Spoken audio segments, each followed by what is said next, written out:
రాష్ట్ర స్థాయిలో ఏడాది పాలనకే సర్వే చేయడం, ఆ ఫలితాన్ని పట్టుకుని ఊగులాడడం మాత్రం అంత మంచిది కాదు.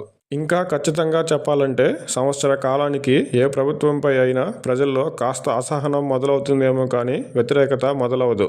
2024 ఎన్నికల్లో ఘోర ఓటమి పాలైన వైసీపీ పాలననే చూసుకుంటే 2019 నుంచి 24 మధ్య మొదటి 2-3 ఏళ్లు అంటే కరోనా తగ్గే వరకు పూర్తి స్థాయిలో సంక్షేమ పథకాలను అమలు చేయడం, వాలంటీర్లు, సచివాలయం ద్వారా ప్రజలకు తిరిగే బాధను తప్పించడం, కరోనా సమయంలోనూ ప్రజలకు పథకాల ద్వారా నగదు ఇవ్వడం ఇలా అనేక కారణాలతో ప్రజల్లో మద్దతును పొందింది. తాజా కేకే సర్వేలోని సచివాలయ వ్యవస్థకు మద్దతుగా 60% మంది ప్రజలు మద్దతుగా నిలిచారు. అయినా కరోనా అనంతరం జరిగిన పరిణామాలు, వైసీపీ ప్రభుత్వ నిర్ణయాలు, వైసీపీ నేతల నిర్వాకం, అవినీతి, అధ్వాన్నమైన రోడ్లు, అభివృద్ధి జాడలేకపోవడం, 3 రాజధానుల నిర్ణయం, వివేక హత్య కేసు, షర్మిల గారి ఉదంతం, పాలనలో వైఫల్యం ఇలా అనేక విషయాలు, అంశాల ప్రభావంతో ప్రజల్లో ఉన్న మద్దతు కొట్టుకుపోయింది.